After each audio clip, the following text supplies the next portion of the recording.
ये कहानी है एक ऐसे क्लासिक स्नाइपर की जो अपनी आंखों पर पट्टी बांधकर भी कई किलोमीटर दूर अपने टारगेट को खत्म कर सकता है। लेकिन ये स्नाइपर पहले एक आम मैथ टीचर हुआ करता था। उसे जंग और बंदूक से बहुत नफरत थी, मगर एक दिन उसकी लाइफ में कुछ ऐसा हुआ जिसने उसे एक डिसेंट टीचर से एक बेरहम स्नाइपर बना दिया। कहानी की शुरुआत होती है यूक्रेन के एक छोटे से गांव से, जहां हमें एक छोटे से घर को दिखाया जाता है। इस घर में एक कपल रहता है जो हंसी खुशी अपनी जिंदगी गुजार रहे होते हैं। इस घर में रहने वाले आदमी का नाम है मिकोला और उसकी वाइफ का नाम है नास्टिया। नास्टिया एक ड्राइंग आर्टिस्ट थी और लकड़ियों को तराश कर उसे तरह तरह के स्टैच्यू बनाती थी। मिकोला एक टीचर है और पास ही के एक स्कूल में बच्चों को मैथ पढ़ाता है। वो एक बहुत ही अच्छा टीचर है और सभी बच्चे उससे काफी खुश हैं, सिवाय एक के जिसका नाम था एवन। एवन एक बहुत ही बदतमीज लड़का था। वो हर दिन क्लास में अपने टीचर मिकोला को परेशान करता। एवन एक रिच फैमिली से बिलोंग करता था, जबकि मिकोला एक गरीब इंसान था। इसलिए एवन मिकोला के लुक्स और कपड़ों का मजाक भी उड़ाया करता। वो चाहता था कि मिकोला उसकी बदतमीजी से तंग होकर उस पर हाथ उठाए और फिर वो उसका कंप्लेंट करके मिकोला को स्कूल से निकलवा दे। लेकिन मिकोला बहुत ही शांत इंसान था। मिकोला को उसकी बातों से कोई फर्क नहीं पड़ता और वो अपनी जिंदगी में मस्त रहता। मिकोला के घर में कोई भी इलेक्ट्रॉनिक सामान जैसे टीवी वगैरह नहीं होने की वजह से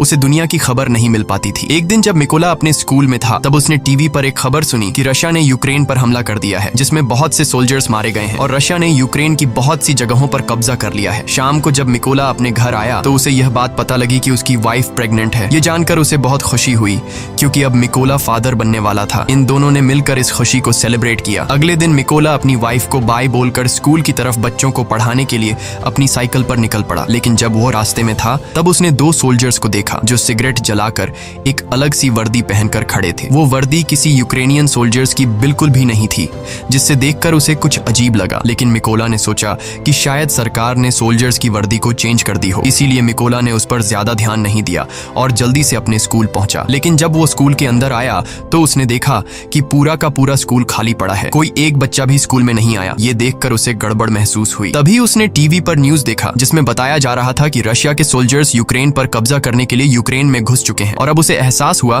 कि उसने रास्ते में जो सोल्जर्स देखे थे वो असल में रशिया के थे। ये सोचकर उसे अपनी वाइफ की फिक्र हुई, क्योंकि उसकी वाइफ घर पर अकेली थी। वो फौरन अपनी साइकिल पर बैठकर घर की तरफ भागा, लेकिन अब बहुत देर हो चुकी थी। जब मिकोला घर पहुंचा तो उसने देखा कि वे दो सोल्जर्स उसकी वाइफ को बुरी तरह से पीट रहे थे। मिकोला ने अपनी वाइफ को बचाने की कोशिश की, लेकिन उन सिपाहियों ने उसकी भी धुनाई कर दी। मिकोला ने उनसे रिक्वेस्ट की कि प्लीज मेरी वाइफ को मत मारो, वो प्रेग्नेंट है। लेकिन सोल्जर्स ने उनकी एक नहीं सुनी और उन दोनों को पीटते गए। थोड़ी देर बाद एक रशियन सोल्जर ने मिकोला के घर की तलाशी ली और जब उसे अंदर कुछ भी काम का नहीं मिला तो उसने गुस्से में आकर मिकोला के घर को आग लगा दी और वहां से जाने लगे। अब अपने घर को जलता देख नास्टिया गुस्से से लाल हो गई और एक पत्थर उठाकर उन रशियन सोल्जर्स को मारने लगी। ये देखकर एक सिपाही ने गोली चला दी और नास्टिया की मौके पर ही मौत हो गई। मिकोला अपनी वाइफ को मरता देखकर उसके पैरों तले जमीन खिसक जाती है। वो अपनी वाइफ के पास जाता है और उसे गोद में लेकर फूट फूट कर रोने लगता है। ऐसे ही कुछ घंटे बीतने के बाद दो यूक्रेनियन सोल्जर्स मिकोला के पास आए। मिकोला की वाइफ को मरा हुआ देखकर उन दोनों सोल्जर्स को बहुत अफसोस होता है और मिकोला के कंधे पर हाथ रखकर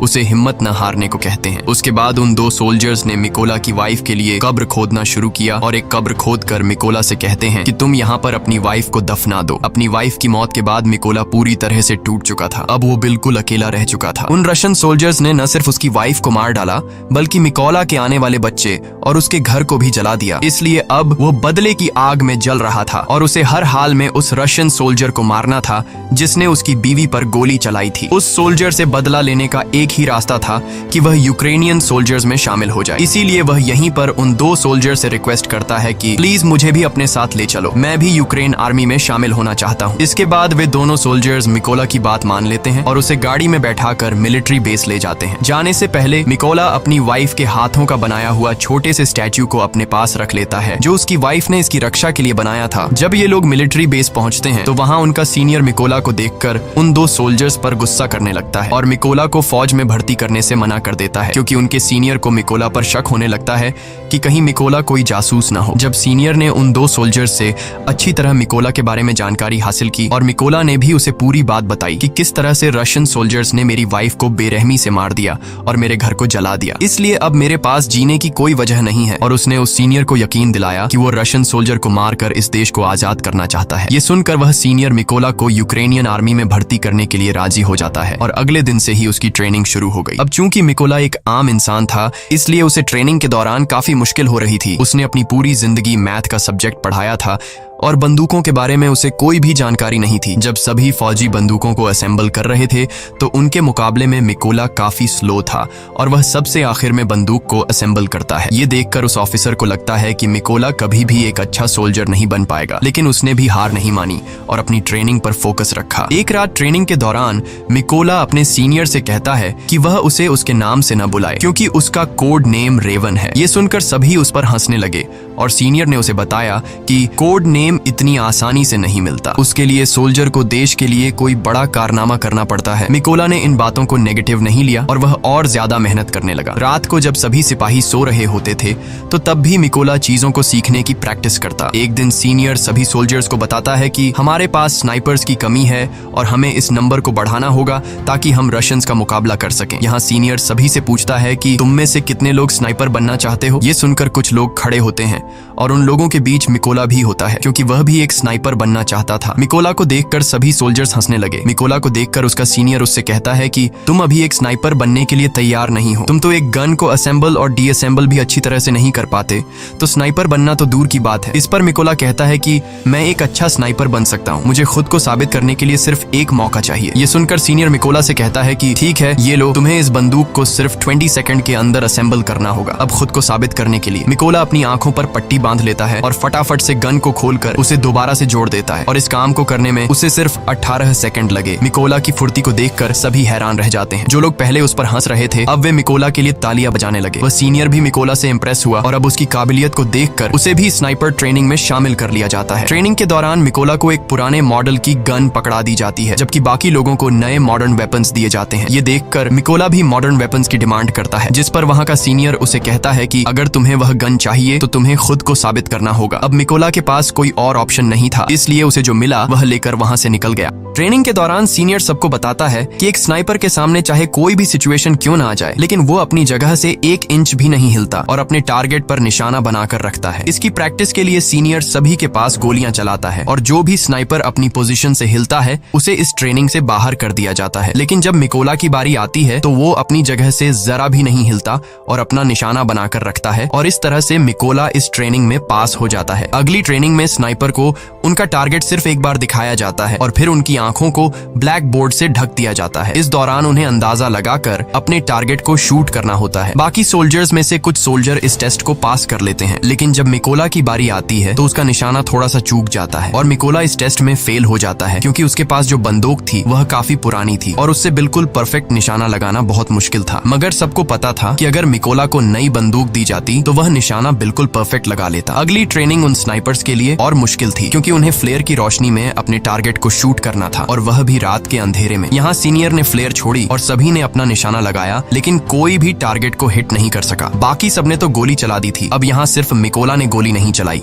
वो समझ जाता है कि फ्लेयर की रोशनी में डायरेक्ट निशाना लगाना पॉसिबल नहीं है, इसलिए जब सीनियर ने फ्लेयर छोड़ा था तो उसने गोली चलाने के बजाय फ्लेयर की रोशनी में अपने टारगेट की दूरी का अंदाजा लगाया और अपनी मैथ की नॉलेज को यूज करके एक परफेक्ट शॉट मारा। यह देखकर उसका सीनियर और बाकी सोल्जर्स हैरान रह गए। ये टास्क आज तक किसी ने भी कंप्लीट नहीं किया था, सिर्फ मिकोला ने कर दिखाया। सीनियर मिकोला से काफी इंप्रेस हुआ और उसे उसका मन चाहा कोड नेम रेवन दे दिया। ऐसे ही दिन बीतते गए और मिकोला जी जान से अपनी ट्रेनिंग में लगा रहा और फाइनली वह दिन भी आ गया जब उनकी ट्रेनिंग का रिजल्ट आने वाला था। यहाँ कर्नल ने मिकोला को सल्यूट किया और उसे बताया कि उसने इस टेस्ट को पास कर लिया है। थोड़े दिनों बाद कर्नल मिकोला के पास आता है और उससे कहता है कि वह अपना सामान पैक कर ले क्योंकि उन्हें एक मिशन पर जाना है। खबर आई है कि कुछ रशियन सोल्जर्स ने एक चेक पोस्ट पर कब्जा कर लिया है और यहाँ से असली कहानी शुरू हुई। जल्दी मिकोला की टीम इस लोकेशन पर पहुंच गई और अपना निशाना लगाकर बैठ गई और अभी यह लोग उन रशियन सैनिकों को मारने ही वाले थे कि तभी उन्हें दूर एक गाड़ी दिखाई दी जो चेक पोस्ट की तरफ बढ़ती जा रही थी, जिसकी वजह से कर्नल सबको शूट न करने के लिए बोलता है। उधर रशियन सैनिकों ने गाड़ी को रोक लिया और अंदर मौजूद लोगों से बाहर आने को कहा। उन्होंने उनके पासपोर्ट्स को चेक किया और पूरी गाड़ी की भी तलाशी ली और जब सब ठीक रहा तो उन सैनिकों ने उन्हें जाने की परमिशन दे दी, लेकिन उनके पासपोर्ट्स को अपने पास रख लिया। जब उन लोगों ने पासपोर्ट वापस मांगा तो उन सैनिकों ने उन्हें खूब मारा। यह सब देखकर कर्नल ने अपने सैनिकों को फायर करने का ऑर्डर दिया तो एक ही झटके में सभी स्नाइपर्स अपने अपने टारगेट्स को निपटा देते हैं और इस तरह से उनका पहला मिशन कंप्लीट हुआ। मिशन के बाद जब सभी बेस पर लौटे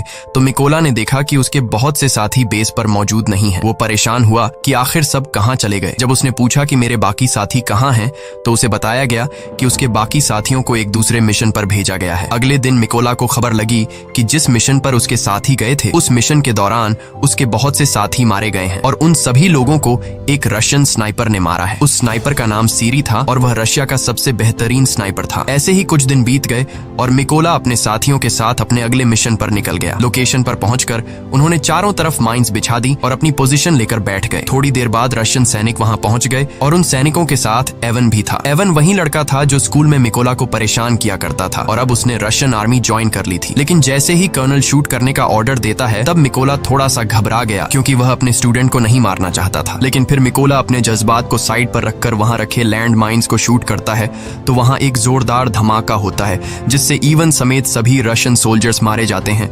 सब कुछ कंट्रोल होने के बाद कर्नल गुस्से में मिकोला से पूछता है कि जब मैंने शूट करने का ऑर्डर दिया तो तुम क्या सोच रहे थे, जिस पर मिकोला जवाब देता है कि उन रशियन सोल्जर्स में मेरा एक स्टूडेंट भी था, मैं उसे नहीं मारना चाहता था। यहाँ कर्नल ने मिकोला को समझाया कि उसे इवन की मौत का जरा भी दुख नहीं होना चाहिए क्योंकि यहाँ वो तुम्हारा स्टूडेंट नहीं बल्कि तुम्हारा दुश्मन था और रशियन आर्मी को ज्वाइन करना इवन का अपना फैसला था, इसलिए तुम्हें उसके लिए बुरा मानने की जरूरत नहीं। मिशन पूरा करके ये सभी अपने बेस कैंप पर लौट आए। कर्नल को मिकोला पर पूरा भरोसा था, वो अपना ज्यादातर वक्त मिकोला के साथ बिताता था। यहाँ कर्नल ने मिकोला को अपनी फैमिली फोटो दिखाई और उससे बताया कि उसकी फैमिली में 3 लोग हैं। उसकी दोनों बेटियां इस बात से अनजान हैं कि उनके पिता एक सोल्जर हैं। मैंने उन्हें बताया है कि मैं बिजनेस करता हूँ और मेरी वाइफ ने भी आज तक मेरे बारे में बच्चों को नहीं बताया कि मैं एक सोल्जर हूँ। यहाँ मिकोला ने भी कर्नल को अपनी पूरी कहानी बताई कि किस बेदर्दी से रशियन सैनिकों ने उसकी वाइफ को मार डाला। इस दौरान मिकोला काफी इमोशनल भी हो गया लेकिन कर्नल ने उसे संभाल लिया। अगली सुबह ये सभी अपने अगले मिशन पर निकल गए। ये मिशन काफी इंपॉर्टेंट था क्योंकि उन्हें खबर मिली थी कि रशियन सोल्जर्स का एक ग्रुप उस रास्ते से गुजरने वाला है। कर्नल और मिकोला जल्दी से लोकेशन पर पहुंचे और अपनी पोजीशन लेकर बैठ गए। थोड़ी देर बाद उन्हें 2 रशियन सैनिक दिखे जो अपनी बाकी की टीम का इंतजार कर रहे थे। यहाँ मिकोला ये नोटिस करता है कि उनमें से एक सैनिक वो है जिसने उसकी वाइफ को गोली मारी थी और वो मिकोला के ठीक निशाने पर था। यहाँ मिकोला ने गोली चलाने की परमिशन मांगी पर कर्नल ने ऐसा करने से मना कर दिया। अब मिकोला गुस्से से लाल हो रहा था क्योंकि सामने खड़े सोल्जर ने उसकी वाइफ को मारा था और उसने आर्मी को ज्वाइन भी इसलिए किया था ताकि वो अपनी वाइफ का बदला ले सके। इसलिए उसने दोबारा से फायर करने की परमिशन मांगी पर एक बार फिर कर्नल ने ऐसा करने से मना कर दिया। लेकिन अब मिकोला अपने जज्बात पर काबू नहीं रख पाया और उसने गोली चला दी। गोली लगने से उस सोल्जर की तुरंत मौत हो गई। लेकिन बुरी बात ये थी कि रशियन सोल्जर्स को उनकी लोकेशन का पता चल गया। कर्नल मिकोला से कहता है ये तुमने क्या कर दिया। लेकिन सबसे बुरी बात ये थी कि रशिया का सबसे खतरनाक स्नाइपर जिसका नाम सीरी था वो भी अपनी पोजीशन लेकर बैठा हुआ था और अब उसे भी उनकी लोकेशन का पता लग गया था। कर्नल भी ये बात जानता था कि सीरी पास ही है, इसलिए वो सीरी की तलाश करने लगा। लेकिन इससे पहले कि वो उसकी लोकेशन को जानता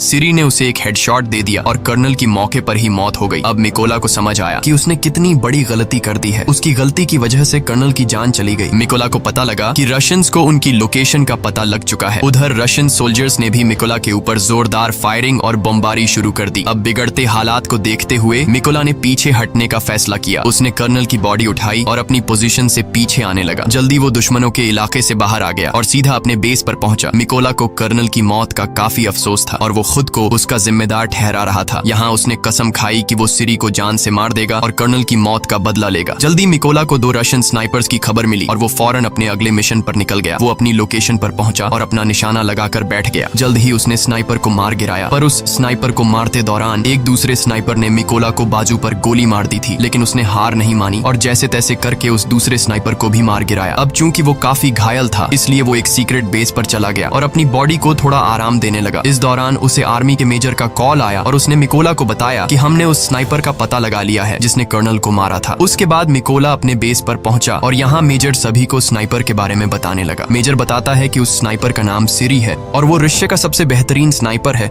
उसका निशाना आज तक गलत नहीं लगा। सीरी ने यूक्रेन के 6 सबसे काबिल स्नाइपर्स को मार गिराया है, इसलिए हमें उसे हल्के में नहीं लेना चाहिए। मेजर बताते हैं कि सीरी पहले यूक्रेन के सोल्जर्स को मारता है और फिर उसकी वीडियो बनाकर सोशल मीडिया पर अपलोड करता है ताकि यूक्रेनी सोल्जर हार मान ले। वो बताता है कि सीरी एक ऐसा स्नाइपर है जो आम तौर पर अपनी पोजीशन को चेंज नहीं करता और एक खास लोकेशन पर बैठकर अपने दुश्मनों का शिकार करता है। अब ये सभी लोग एक प्लान बनाते हैं कि वो सीरी की लोकेशन पर 2 टीम बनाकर जाएंगे। प्लान के मुताबिक उनकी पहली टीम रशियन सैनिकों पर सामने से अटैक करेगी और जब वो इस अटैक में बिजी होंगे तो उनकी दूसरी टीम उन लोगों पर पीछे से हमला करेगी। इस मौके का फायदा उठाकर मिकोला बिल्डिंग के अंदर जाएगा और सीरी को मार देगा। पूरी प्लानिंग हो जाने के बाद ये सभी उस लोकेशन की तरफ निकल गए। लोकेशन पर पहुंचकर सभी स्नाइपर्स ने अपनी पोजीशन ले ली और अपना निशाना लगाकर बैठ गए। उधर मिकोला भी चुपके से बिल्डिंग में एंटर हुआ जहां उसे 2 रशियन रशियन सोल्जर्स दिखे जो अपने बातचीत में मसरूफ थे। मिकोला ने बिना देर किए उन दोनों को मार डाला और बिल्डिंग में आगे बढ़ गया। इसके बाद उसने प्लान के मुताबिक अपनी टीम को सिग्नल दिया और सिग्नल के मिलते ही यहाँ बैठे स्नाइपर्स ने सभी सोल्जर्स को मार डाला। उधर सिरी ने यह नोटिस किया कि उसका कोई भी साथी उसे रिपोर्ट नहीं कर रहा है। उसे कुछ गड़बड़ महसूस हुई, इसलिए वो बिल्डिंग के छत पर चला गया जहाँ पहले से रशा का एक स्नाइपर मौजूद था। लेकिन ऊपर जाकर जब उसने स्नाइपर को देखा तो वो स्नाइपर मर चुका था। ये देखकर उसके दिल में घबराहट बढ़ने लगी और अब सिरी को एहसास हुआ कि यूक्रेन के सोल्जर्स ने उसे चारों तरफ से घेर लिया है। उसने अपने बेस पर बैकअप के लिए कांटेक्ट किया, लेकिन बैकअप टीम को उस तक पहुंचने में अभी 10 मिनट और लगने वाले थे। ये सुनकर वो फटाफट से अपनी पोजीशन पर आया और यूक्रेनी सैनिकों को ढूंढने लगा। लेकिन तभी उसने सामने टेबल पर रखा एक छोटा सा स्टैच्यू देखा जो असल में उसके बाहर जाने के बाद मिकोला ने रखा था, जो उसे उसकी वाइफ ने दिया था। अभी सिरी कुछ सोच पाता कि तभी मिकोला ने उस पर हमला कर दिया और उसे चाकू मार मार कर उसकी जान ले ली। लेकिन इस हाथापाई के चलते बिल्डिंग में मौजूद दूसरा स्नाइपर थोड़ा अलर्ट हो गया, लेकिन अभी वो कुछ कर पाता उससे पहले मिकोला ने उसके पास से ग्रेनेड फेंक दिया और उस धमाके में ये आखिरी स्नाइपर भी मारा गया। थोड़ी देर बाद सिरी की बुलाई बैकअप टीम भी बिल्डिंग तक पहुंच गई, लेकिन वो इस बात से अनजान थे कि सिरी अब मर चुका है। इसीलिए जब उन्होंने सिरी को कॉल किया तो कॉल उधर मिकोला ने उठाया और उनसे कहा कि वो सभी मरने वाले हैं और इतना कहकर उसने ट्रक के ड्राइवर को शूट कर दिया। अब गोली चलते ही रशियन सोल्जर्स में हलचल मच गई और वो सभी ट्रक के बाहर कूद गए। लेकिन वो इस बात से अनजान थे कि यूक्रेनियन स्नाइपर्स उन पर घात लगाकर बैठे हुए थे। यहाँ यूक्रेनी सैनिकों ने जोरदार शूटिंग शुरू कर दी और एक एक रशियन को चुन चुन कर मारा। इस मिशन के थोड़े दिनों बाद निकोला अपनी वाइफ की कब्र पर गया, क्योंकि उसने उससे जो वादा किया था वो अब पूरा हो चुका है। उसने उन सभी लोगों को मार दिया है जिन्होंने उसकी वाइफ और कर्नल को मारा था। यहाँ मिकोला ने कसम खाई कि वो आखिरी दम तक अपने देश की सेवा करता रहेगा और इतना कहकर वो वहां से चला गया। और इसी के साथ ये फिल्म खत्म हो जाती है। अगर वीडियो आपको अच्छी लगी हो तो हमारे चैनल को सब्सक्राइब और वीडियो को लाइक जरूर कीजिएगा।